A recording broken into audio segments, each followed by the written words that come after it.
Assalamualaikum warahmatullahi wabarakatuh. Alhamdulillahi rabbil alamin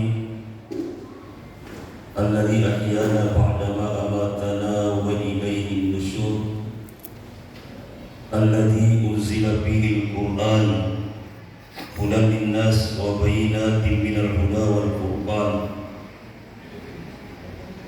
Wassalatu wassalamu ala asyrafil anbiya'i wal mursalin imamil muttaqin sayyidil hurril muwajjalin wa ala alihi wa ashabihi al-mujahidin al-tahirin amma ba'd. Qala Allah ta'ala fi kitabihil karim, a'udzu billahi minasy syaithanir rajim, bismillahirrahmanirrahim. Ya ayyuhalladzina amanu idza qumtum ilas shalah faghsilu wujuhakum wa aydiyakum ilal marafiq wamsahu bi ru'usikum wa aydiyakum ilal ka'bayn wa in kuntum junuban fatahharu ila akhir ayat. Sadaqallahu adzim. Ma'asyiral muslimin wal muslimat, sidang jamaah subuh yang senantiasa dimuliakan dan dirahmati oleh Allah Subhanahu wa taala.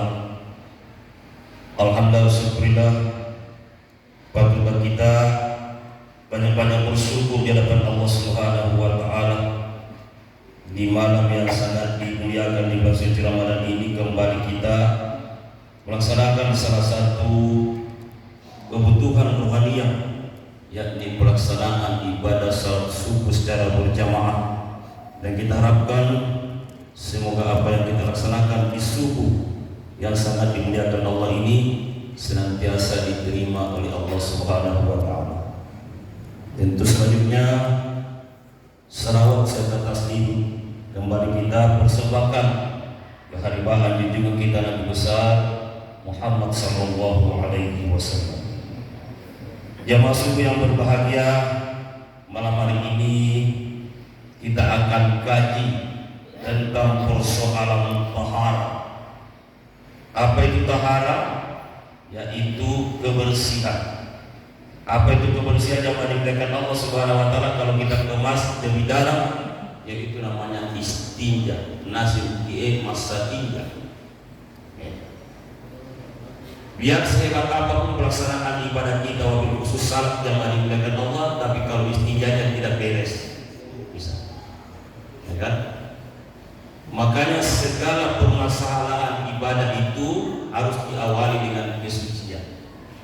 Ya, suci secara jasadiah, ya, tentu lebih suci secara batiniah.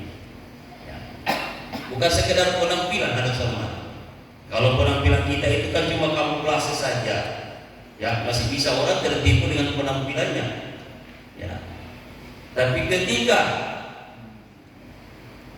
di dalamnya ada seorang mati tidak bersih, nah ini yang dipertanyakan. Kenapa kita menghadap kepada Allah Subhanahu wa taala kan pasti dalam keadaan suci? Bersih dengan suci itu berbeda, ya. Kalau bersih belum tentu suci. Tapi kalau suci insya Allah sudah bersih. Makanya dalam kajian tafsir ada sermati, ada beberapa tafsir, baik tafsir Sam, ya, tafsir Al-Bayan, tafsir Al-Qurtubi, dan tafsir yang lainnya sermati, ya, semua mengacu kepada persoalan manusia untuk bisa jadi selamat adalah kesucian. Ya. Maka sebelum kita melanjutkan daripada persoalan itu harus hormati, perlu saya terangkan bahwa ketika kita ingin mensucikan daripada lahir kita atau jasadiah kita, ya tentu alat pensucinya itu adalah air, benar kan? Air. Ya. Ini perlu diperhatikan ayat Allah Subhanahu wa taala dalam Al-Qur'an di surah yang ke-6 ayat yang ke-6, surah Al-Maidah ayat yang ke-6. Allah Subhanahu wa taala berfirman, ya ayyuhallazina Jadi ini kalimatnya bukan kuntum. Ya, kalau kuntum itu berarti engkau, kalau kuntum berarti kama, apa namanya, berdiri, tampak dalam bahasa berdiri, beda sekali ya. Kuntum ya, kuntum nu di depan di tengahnya berarti engkau, tapi kuntum berarti berdiri. Jadi Allah menyampaikan iza kuntum, apabila engkau akan mendirikan ila salat, faghsilu wujuhakum, maka basuhlah muka. Nah ini. Apa arti membasuhnya muka yang dimuliakan Allah? Tentu air. Ya, air. Nah, berapa air yang bisa dipakai atau diperbolehkan? Air itu suci lagi mensucikan. Ya itu. Jadi air itu suci lagi mensucikan. Tapi ada air suci tapi tidak mensucikan. Kita akan terangkan. Jadi air suci lagi mensucikan itu pertama adalah wa nasilu alaikum minas sama'i ma'an litahhirakum. Kata Allah Subhanahu wa taala, kami turunkan air hujan itu litahhirakum, untuk membersihkan. Berarti pertama air hujan. Itu. Yang kedua jangan dimuliakan Allah, air laut. Air laut cukup luas. Bahkan ya bangkainya air laut itu seperti ikan, itu tidak najis, jangan dimuliakan Allah.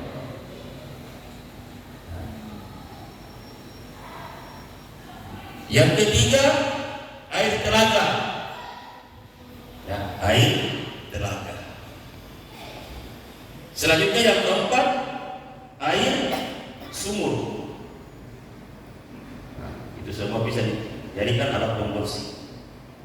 Yang kelima adalah air sungai. Nah, air sungai itu beda, air laut itu beda, air sungai. Ya.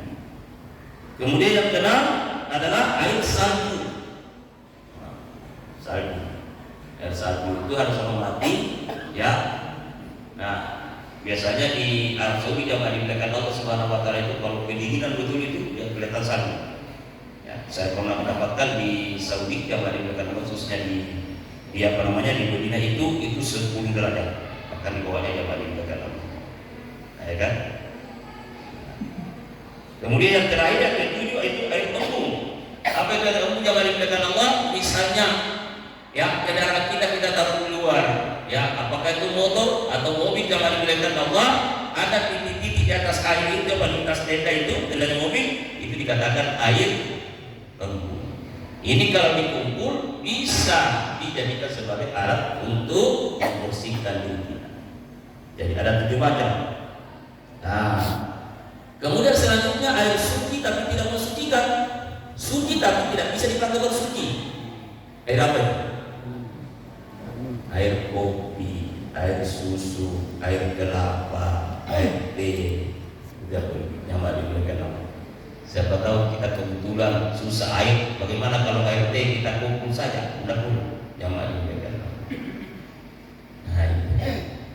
Nah ini semua jangan dimuliakan Allah, warnanya untuk kita pakai mengabdi kepada Allah. Sekali lagi saya katakan, tidak akan sah, bahkan tidak diterima pelaksanaan ibadah kita, khususnya ibadah salat, tanpa diawali dengan bersuci. Nah, maka kita akan terangkan, karena ini kajiannya sangat panjang, macam-macam ayat, tapi saya potong saja. Ya, mudah-mudahan insya Allah bisa kita selesaikan Ramadan. Jamaah dimuliakan, ini kajiannya langsung nanti. Ya, karena saya menginginkan pertanyaan dari jamaah. Pertama Al-Quran saya kembali An-Nisa Al-Ma'idah ayat yang ke-6. Jadi Allah menyampaikan iza kuntum, apabila engkau akan mendirikan ila salat faghsilu wujuhakum, maka basuhlah muka. Batas muka itu di mana? Mana batasnya muka? Ini batasnya muka. Ini batasnya. Namun sebelumnya harus hormati ya, tentu ketika kita mau mengambil air wudhu tentu diawali dengan niat. Ya, segala sumber permasalahan itu harus didahului dengan niat. Innamal a'malu binniyat. Sesungguhnya amal itu harus didahului dengan niat. Nah, saya tidak perlu sampaikan niatnya. Kita sudah hari-hari lakukan itu kan, sudah hari-hari lakukan niat. Jadi begitu kita sudah berniat jamaah dimuliakan Allah, maka kita sudah basuh muka kita. Ini saya terangkan wajibnya dulu, dan banyak yang sunatnya dulu. Ya, banyak sunatnya. Saya akan terangkan wajibnya saya. Nah, pada saat kita membasuh pertama, ini harus hati-hati, harus hati-hati betul. Kenapa? Karena yang pertama itu begitu. Ada kelanjutannya itu masukkan. Ya, misalnya ada orang yang mengambil itu cuma kesempatannya atau kebiasaannya satu kali itu sudah sah. Ya, cuma baginda Rasul banyak-banyak melakukan itu salasa, artinya 3 kali. Sudah sama. Lalu apa yang kita baca pada saat kita membasuh kedua kalinya ini? Apa yang kita baca? Ini kan, jadi di dalam wudhu itu ada doa. Tapi doa itu kan sunat saja. Jangan dipikir kalau begitu kosa seperti selama saya berwudhu ini kan tidak pakai doa berarti tidak sah, tidak. Ya, kenapa kita dianjurkan berdoa? Selama kita membasuh muka kita ini, maka selama itu dosanya muka kita ini berguguran hari sholat. Berguguran dosanya muka kita. Dosa apa itu? Dosanya perlihatkan. Itu berguguran jamaah dimuliakan. Nah, apa doanya? Pada saat kita membasuh muka ini kita berdoa, Allahumma bayyid wajhi yauma tabyaddu wujuh aw taswaddu wujuh. Ya Allah, berikan cahaya mukaku ini nanti di yaumil kiamat. Kenapa? Ada orang harus hormati begitu diantri satu persatu. Tanda pertama orang yang gemar mengambil air wudhu itu dikandungkan satu sama dengan etikat dan hormati yang bernama itu Qurram wa Jalim. Dikandungkan ada hormati berarti orang ini ahli duduk jamaah dimuliakan Allah, maka dipanggil mas. Makanya usahakan kalau ada waktu dan kesempatan itu, ya masih panjang waktu kalau sempat untuk kita jamaah, ya laksanakan dulu itu salat sunat wudu. Usalli sunatan wudu'a raka'ataini lillahi ta'ala. Itu. Kenapa harus hormati? Ini luar biasa. Luar biasa pahalanya. Seperti yang disampaikan oleh baginda Rasul, ya bila kamu ini masih di dunia tapi sudah kedengaran sendalmu di dalam surga, resep apa yang kau pakai? Ini jangan dimuliakan. Bila Pak belum meninggal tapi suara sendalnya sudah ada di dalam surga. Nah, apa kata Bilal? Saya tidak punya resep tertentu ya Rasul, tapi kenapa suara sendalmu sudah ada di dalam surga? Kebiasaanmu apa? Oh ya Rasul, kebiasaan saya itu setiap saya ambil air wudhu, saya sempatkan waktu untuk melaksanakan salat wudhu 2 rakaat. Minta salat. Jadi agak penting. Wah, sandalnya saja sudah berada dalam surga, apalagi nanti orang. Nah ini pertama. Jadi satu rukunnya wudhu itu berniat. Yang kedua, yang ketiga yang dimuliakan Allah, nah basuhlah kedua tanganmu wa aydiyakum ilal marafiq. Nah sedikit saya perhatikan, ini banyak orang keliru. Mohon maaf, banyak orang keliru yang dimuliakan Allah. Jadi kalau bahasa Arab itu dia tidak pernah menunjuk ke bawah, dia harus ke atas. Ilal marafiq artinya harus hormati. Nah tidak boleh dari sini. Ini kan contoh katakanlah ini kelak. Ya, di siku begini, mana coba lihat, ya, harus dari sini. Kenapa? Iya den, ini ya den. Ini pemahaman pasar, ini ya den. Beda kalau sampai sini, ya, Jadi Al-Quran menyampaikan wa aydiyakum ilal marafiq, basuhlah tanganmu ini ilal mirfaq, ini siku, ini di atasnya pas siku, ilal mirfaq, tidak boleh di bawahnya, ilal mirfaq, ilal marafiq, wa aydiyakum ilal marafiq. Nanti sebentar kita sampaikan doanya, ya, ilal marafiq. Basuhlah kedua tanganmu itu, ya, sampai di atas siku. Nah itu, ini saya kadang-kadang lihat orang muda di siku begini. Yang penting kan sudah terselupa, usah semua toh. Nah, sekarang kita berbicara tertibnya. Tertibnya jamaah dimuliakan Allah Subhanahu wa taala, hukum daripada fikih itu tertib itu dihukumkan wajib, at-tartib wajib. Tertib itu adalah wajib, harus wajib. Nah, beraturan sama kalau orang membaca ayat dalam Al-Quran itu jangan dibolak-balik. Itu harus mati. Nah ini tadi saya terkesima sekali di belakang harus mati. Kenapa? Beliau ini membaca surah yang ke-25 Al-Furqan, dimulai tadi daripada ayat 61, ya kan? Walladzina yabituna li rabbihim. Baca tadi. Nah, jamaah yang dimuliakan Allah Subhanahu wa taala.